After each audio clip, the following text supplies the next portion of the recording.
Creating an outdoor living space is our theme here today. We're glad you've joined us. Mark Linton, what a great creation you've put together here for the viewers at home. Well, thank you. This was really fun.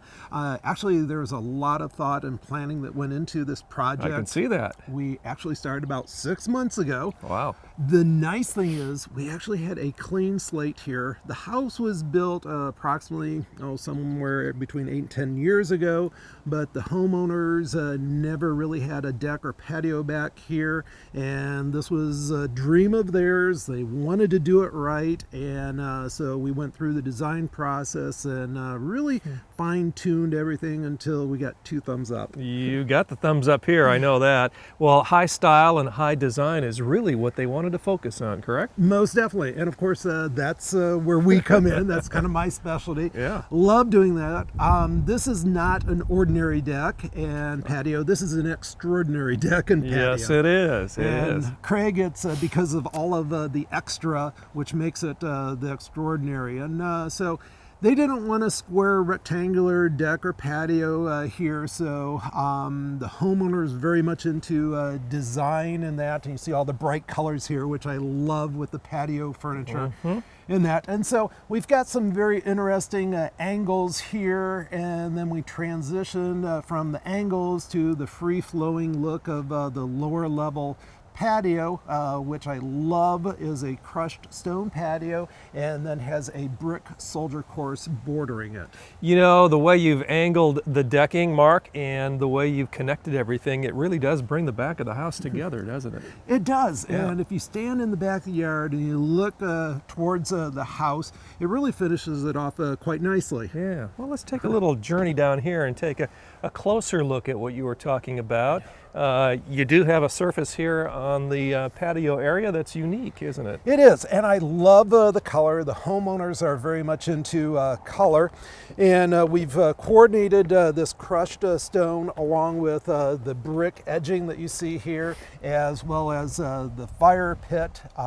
It is a young family, and so we've got plenty of room for not only the family, but friends and relatives to gather around the fire pit here. Well, before we get too far away from the decking, you know, when you talk about a young family, chances are they've got plans to stay here for a while, and that's not going to require a lot of additional maintenance here, is it?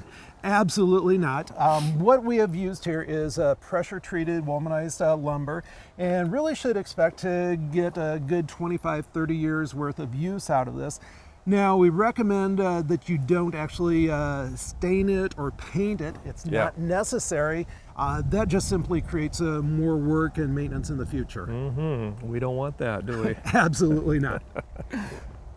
Well, here off to the side of the deck, you see low maintenance stone cover and some low maintenance plantings. And Mark, that was, again, the desire of the homeowner, wasn't it? Just to keep everything simple and beautiful. Yes, and so what we've done here, Craig, is really concentrated on summer colors. And we've got a lot of flowering things that will be coming into their glory during the summertime, because we've created this outdoor living area here and we want maximum impact. Here, standing in front of me, this is a beautiful yellow ribbon arborvitae. Takes on a nice pyramidal shape, pretty much naturally shapes itself on its own, just requires a little bit of pruning occasionally.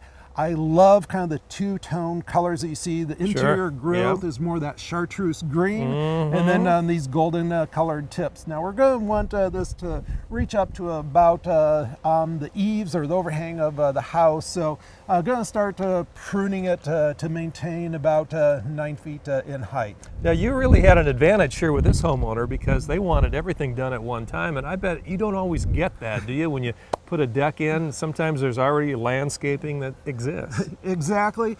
And another thing is that probably about 90% of our customers we actually do in stages, but this was get her done. Get her done, I like that. And we started planning last fall so that it was a project that got started first thing this spring. That guaranteed the homeowners to be able to enjoy it all season long. Well, I like what you've done is you work along the side of the house and then over again toward the deck, Mark, so I'll just follow you. Well, thank you. And what we've got here in front of us, Craig, these are our low maintenance knockout roses, going to be covered with red flowers here all throughout the summertime. Going to contrast nicely in front of that with, we've got some moonbeam coreopsis. I love kind of the fern-like type of leaves and foliage. And we're going to be seeing some bright yellow flower buds here shortly in just a few weeks as the weather continues to warm up. Now they do have a pet here. Really no problem with any of these plants, trees, or shrubs as they interact with that pet? Absolutely not. No, they've got a big dog, and dog actually loves the backyard here. We've got some Shasta daisies, which will be blooming with white flowers during the summertime. And then down here, we've got a summer blooming hydrangea. This is called our PG hydrangea. And this will get snowball size white flowers, going to be reaching about 5 feet in height and about 4 to 5 feet in width. Really? It'll get that big, huh? It'll put on quite a show. Yeah, that'll be cool. How quickly will that put on a show?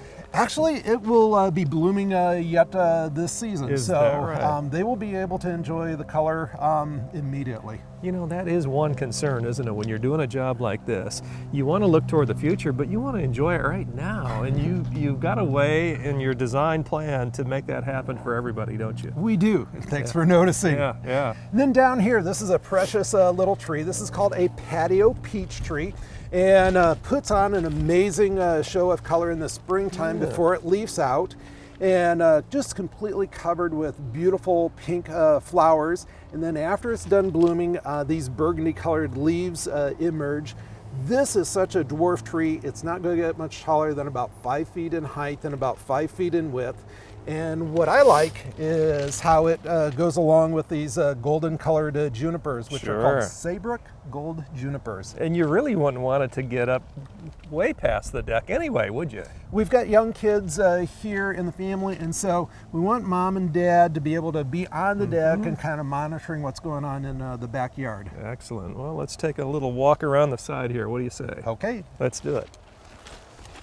Well, Mark, around the side here on, I guess it'd be, what, the north side of the deck here? Exactly. Tell us about these steps, a little bit different than maybe what you'd see in some places. It's something that's important to me that I really appreciate, and it's really in the details here, but this is called enclosed steps. Okay. And a lot of deck steps don't have this board here, and you actually can see through the steps, and you see kind of the framework and supporting structure of the deck. Do they come with dog paws like this? We do have some dog footprints here from walking across the stone, but of course that will wash off with our first rain. But no, it's a very nice, clean look with those enclosed steps. And we not only enclose the steps, but we also enclose the deck. And a lot of times you see lattice being used in that, and you know, that's kind of a cheap, easy fix in that. But Yeah. I like this because it creates a nice finished look, and it also prevents any critters from going underneath there, so you don't have rabbits or groundhogs living underneath the deck. We take them all the way down to the ground, so nothing's going to tunnel under there. The rabbits can figure out lattice, I bet, can't they? Very much so. They just kind of nibble away at it. Hey, some great plantings here, and then the master bedroom here that you've worked around. Exactly. We wanted to tie all of this together. So master suite down here on this end, we've got steps leading off of that. You know, they can come out here in the evening, enjoy the fire pit. And then we've got some plantings here that flank each side. These are some really cool columnar flowering shrubs called fine line buckthorn.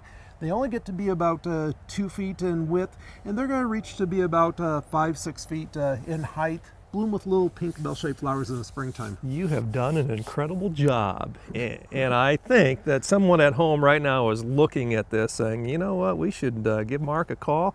They can do that. I would encourage it as well. Creating an outdoor living space, you do it right now, won't you? We'll be back with more coming up. Stay tuned.